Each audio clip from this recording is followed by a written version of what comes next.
Right, well, hello everyone. Well, as they say, a little knowledge is a dangerous thing, and I think on the last episode, when Wonky came back, as it were, I'd implied that there'd been an update to the AB412, because I just read a message on a forum or something and assumed it was the helicopter that was actually being updated. But of course, if I'd done the right thing, which is to go to helisimer.com, we'd have actually found out that it's a SWISSCREATIONS Released the Bell 412 expansion pack for XPlane. I haven't downloaded it yet or tried it. If you want to read more about it, go to the Helisimer page. It's the best place to find out information, with obviously the XPlane.org here. Everything you ever need to know is really pretty much there. So always remember, have a look at the Helisimer page. Don't always listen to me. It wasn't an update and I was looking for things on the helicopter and it hadn't changed my helicopter because I hadn't downloaded their software or update, as it were. So we're at City London Airport. We're in the powered glider. I just wanted you to be able to have a closer look at this.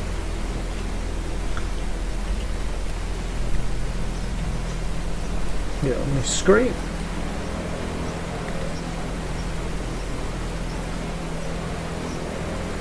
and it's a lovely rendered model, as I mentioned in the previous video. So I'm going to do just a little bit on flat screen here, and then go to some VR over London, see what it looks like. So let's just jump Shift F9 if I remember rightly. Yep, that puts us back in the seat. It does look great inside. It's very well done. One of the things I will point out is that when I'm running VR, although I could use the handsets because of this dystonia thing, I've got the handsets and using the controls, my hands shake too much to actually grab hold of them quite often. So I have to keep the mouse running, and keeping the mouse running in VR slows it down quite a bit, it seems. So bit of a compromise, but something I've got to do because of my setup. We just turn the sound up a bit so I can hear that the engine's going. And I've, as usual, flown it a few times now, so it's not the first time I've jumped in it, but I've still actually read nothing. So for me it's always a matter of trying things out. So it looks like we've got a pitch trim lever there, so let's have a look out the window. Anything changing?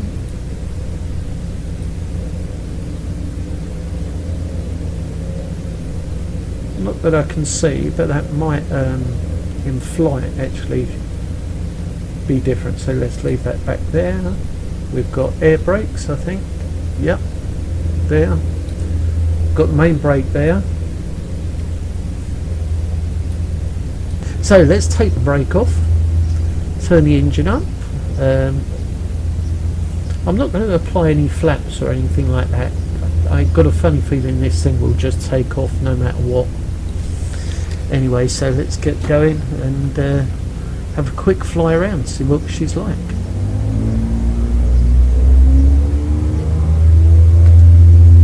little bit of right pedal needed there. She's already getting light and she's up very easily. I'll just turn the sound down for me a little bit.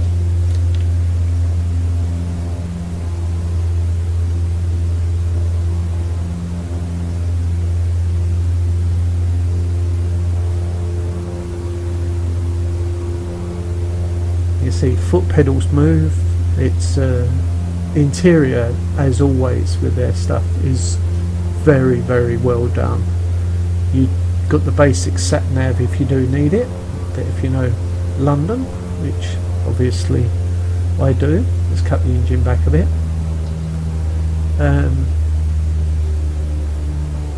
That's where we're going to head and have a look at.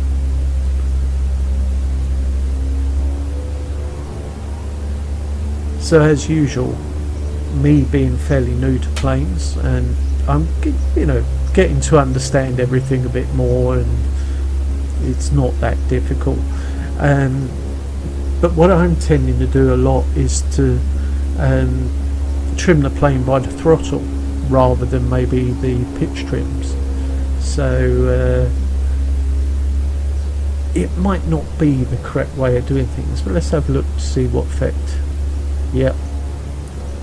Right, so depending on the throttle and the mouse, or if you're using it in VR, you can set it to a higher throttle and then retrim very easily using that, so you can get some more speed up. So let's just try and get a neutral trim.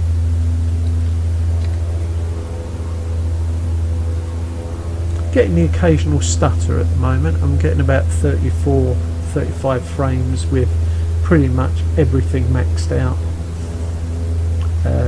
It's, I think, in the evening, 4 o'clock, so the lighting might be a bit strange. Let's just cut the engine back a little bit.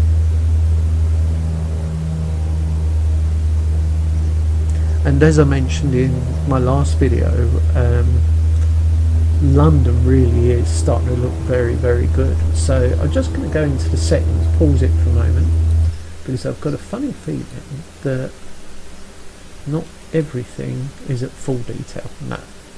So visibility, we're bung up. Let's go about there. I've got clouds and it's 1622. Apply the changes, and all of a sudden London looks a little bit busier than it did last time because of the viewing distance. But it does look really, really good.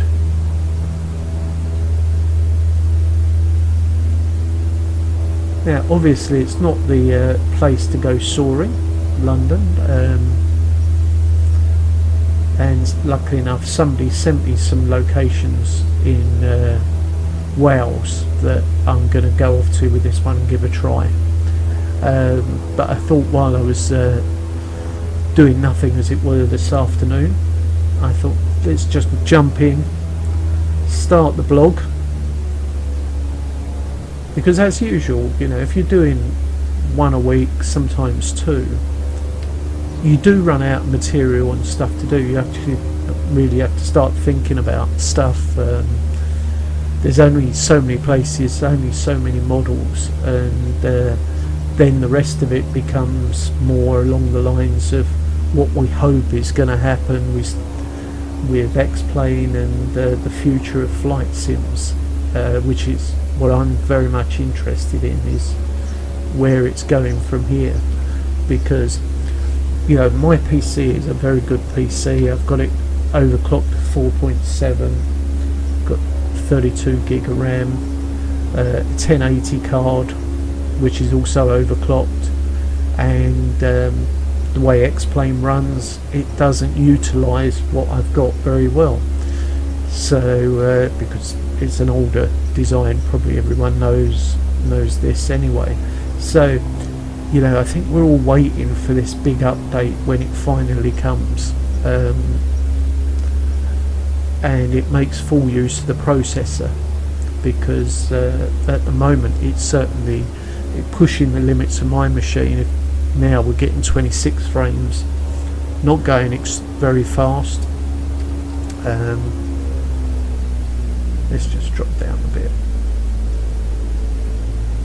Now, have we been through Tower Bridge in a glider before? Don't think we have. So, and it looks like they've opened it for us. So let's cut the engine right off, drop the nose down.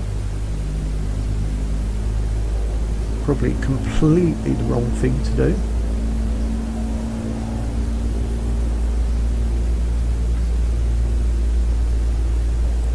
Because she's picking up speed, it's getting harder to hold the nose down. It's going to be interesting whether I can get low enough.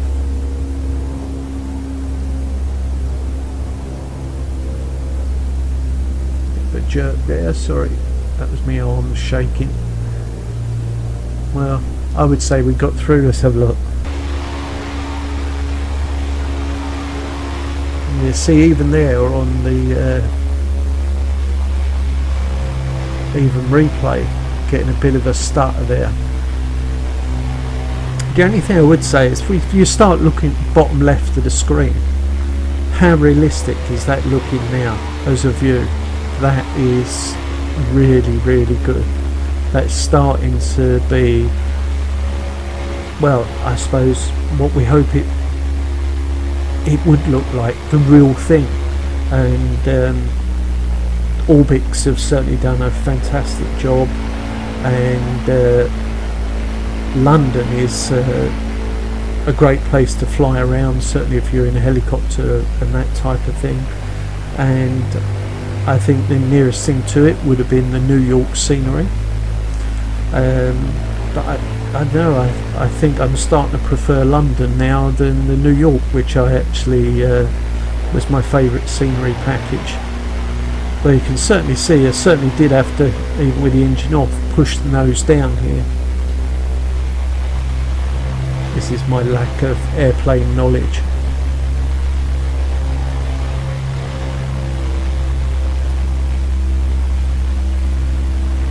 Oh, it's a shame it's a bit jerky, but it went through. Bit of a jerk there as well. So flat screen mode, I'm getting, say, sometimes as low as there in the 18s, 19s when I'm flying low. Obviously gaining altitude, frame rate will go up. Well, I would assume it's going to go up. And as I say, not the ideal location to fly, but we just go around by the wheel, and then we'll put it in VR mode and see what it looks like in that. Gonna have to turn the graphics down, I think, a bit for that one. Let's cut the engine back.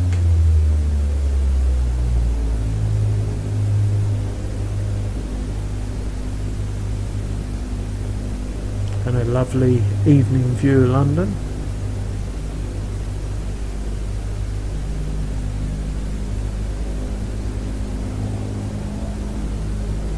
The broken bridge that obviously isn't fixed yet, next to the Big Ben and Houses of Parliament there.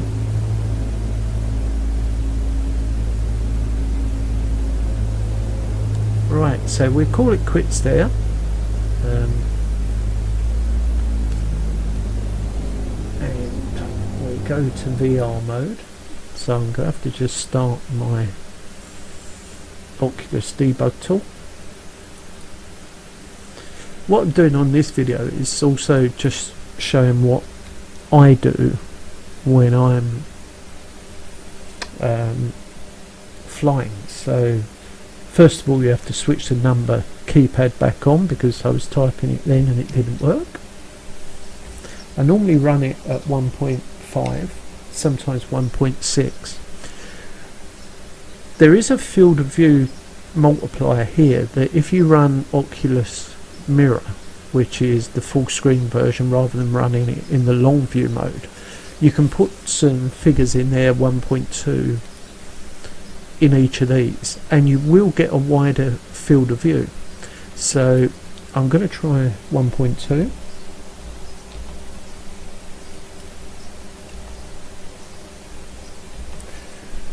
Now this is only come to me recently, this, and from what I gather there's also a way of actually only capturing one side of the headset, which I have to say I haven't found in these, or I'm looking for the wrong terminology. So we're running 1.5 sharpness really, and when I run Oculus Mirror hopefully we'll have a slightly bigger field of view as well. We can shut that one down.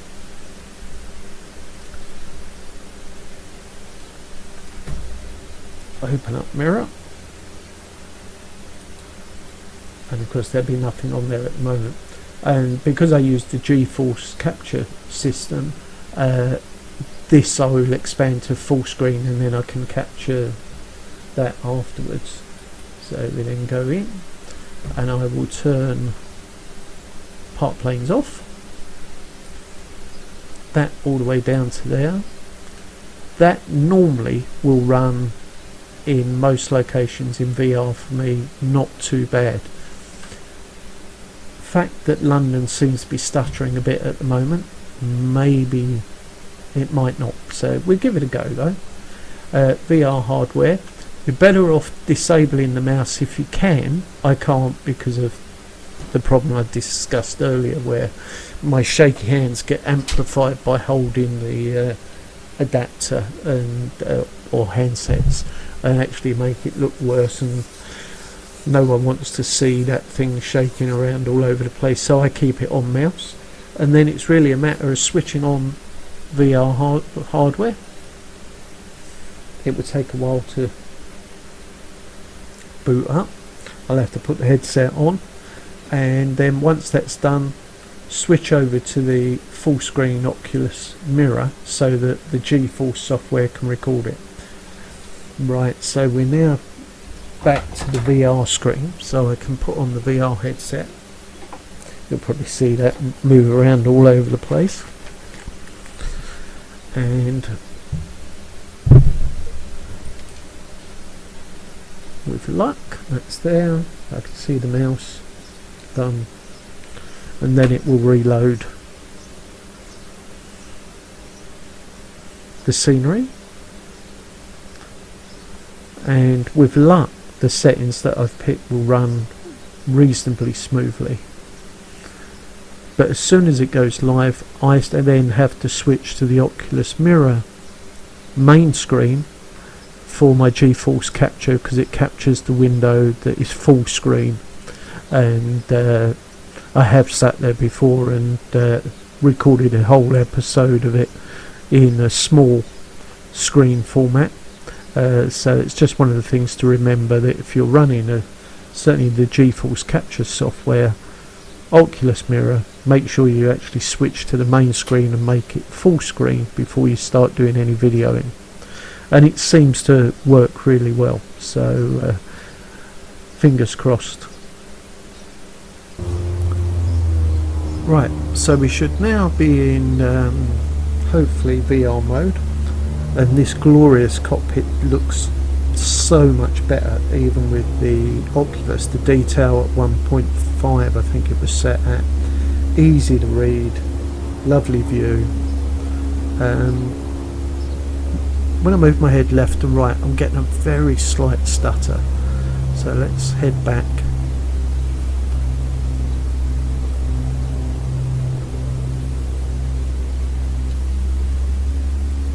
Towards the city, as it were. Sorry for that break. Brain went out of gear. Getting some stutters coming around here on the headset. Now they might not actually show up on the recording, but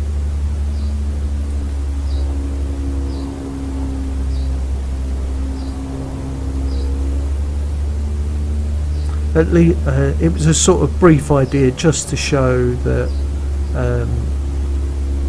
if ever I'm recording, I would normally start in flat screen mode, make sure everything's running correctly, then turn my settings down, go into VR. I use the debug tool. I've used lots of other programs to try and improve frame rates, and a lot of them are very, very good, but I seem to have gone back to the more simple approach of just using the debug tool, getting that slightly wider field of view on the multiplier. And as I say, if anyone knows this business about only recording one side or one left or right eye of the Oculus, which might speed things up, I don't know if I've just missed it, or whether it's called something that I wasn't expecting it to be called, because if you could do that, that would speed up, no doubt, the recording and make that slightly better as well. So we're keeping it nice and low, down the Thames. Completely the wrong place for this aircraft, I know. but it's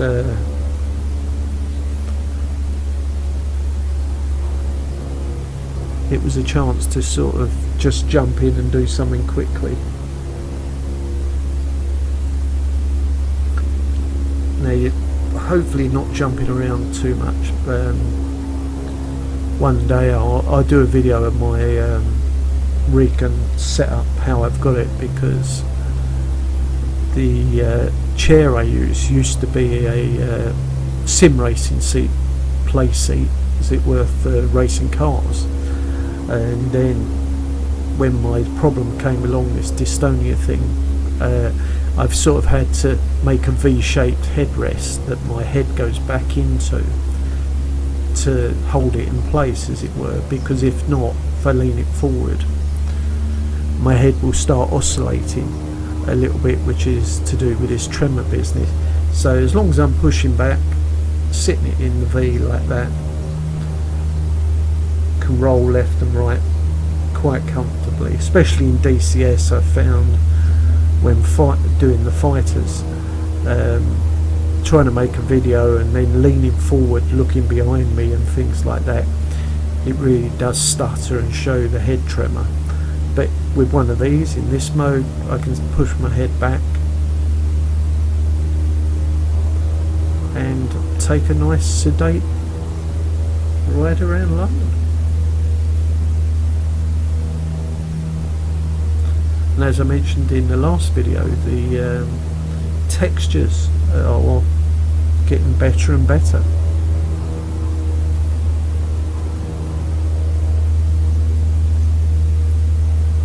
It would be lovely to see something like I don't know, a fourfold increase in performance with the new engine. I don't know if they expect that type of thing, and to be VR optimized. You know, DCS works so well in VR, and it would be lovely if XPlane could get to that level, and we still had all this great scenery to play with.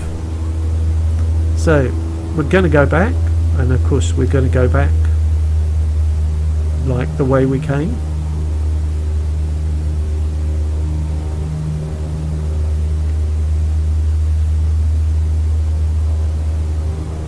And hopefully what you're seeing is stutter free. It's not too bad in the headset, the Oculus. Going to be really interesting when the S version comes out, whether it's not a huge leap forward in performance on the Oculus S, but they do say that things like reading the dials and other things is greatly improved. Now for me, the dials look good anyway. If I lean forward slightly without shaking too much, they're all easily readable. So if they can get the core engine working and we can start getting some higher res headsets, then you know, I don't see many people not going the VR route. Certainly my own investment at one stage with triple screen, you know, I had triple screen set up, I had a seat with butt kickers on each side, special software that detected which of the tyres was on the rumble strips, and by using the subwoofer in the front position and the butt kickers on the side, sim racing in the car was very, very realistic in triple screen. As soon as VR came along in iRacing, my god, it was completely different. You forgot about the fact that you wanted the high res detail and everything, the 5,000 pixel wide screens, because the immersion in using the headset and racing and being able to turn your head and see what was going around was just awesome. It was fantastic, and I think this is what's going to do it for helicopters, for XPlane as well, which is that flying a plane, you can sort of get away with screens mounted in front of you, and that is the real view that you got from flying a plane, unless it's a glider. I'm going to say here like this one, where you can look out the sides as such. But certainly helicopter flying is going to be taking on a completely different aspect in simulators, because VR really is where helicopters come into their own. And if we can get a smooth, high quality image, I think the move from, I'm going to say, fixed wing to trying helicopters will be a big transition, because I think that at the moment people on flat screens do find it difficult. I've mentioned it a number of times that if you're doing autos on a flat screen, for me, I still don't get it right every time. But as soon as I put the Oculus on, nearly every time, absolutely spot on. You can judge the distance, you can judge the height so much better. Right, so there's the runway. I'm going to cut the engine off, which I probably should have done ages ago. And I know we've got these air brakes.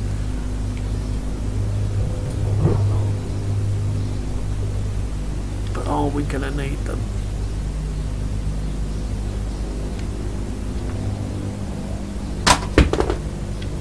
Huh. I don't know if you heard that big crunch just now. That was my mouse falling on the floor, and of course I don't have a handset to put the air brakes on within reach, so we're going to go for no air brakes, no flaps, very slow glide in by the look of it.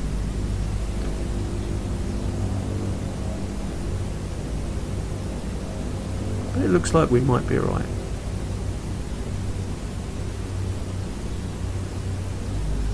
A little bit of throttle there. I think we're getting a bit too low.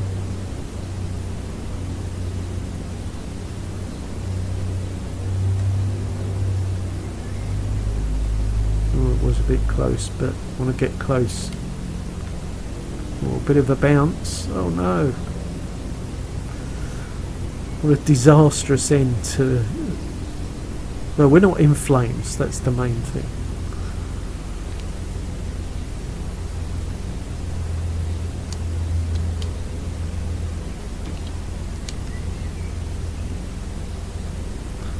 Let it come to a stop. Let's see if we can get down there. Probably too fast. Yeah, we might do.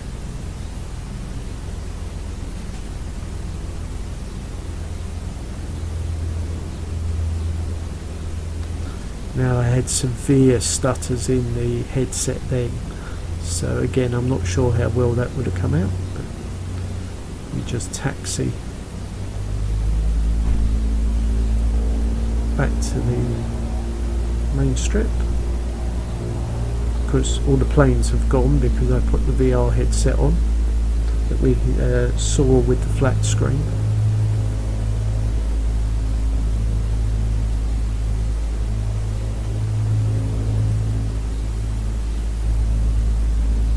So yeah, as I'm moving my head around there, I'm getting a lot of stuttering. So I'm going to leave it there.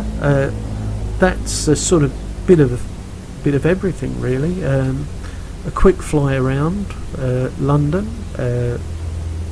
Maybe people that have started videoing their flights weren't sure about the Oculus mirror or widening the field of view. I certainly need to find out about this mode where you can record on one eye or left eye only, and if somebody wants to put a message in, tell me how to do it, or anything that they think I'm doing wrong apart from my terrible flying, that would improve the recording with the Oculus headset. Flat screen, absolutely okay. Oculus, I like that long thin mode when I'm in the helicopter because you can see your feet. Looking around here at the moment, it is a very, very good view of the cockpit. Everything's readable, it looks great.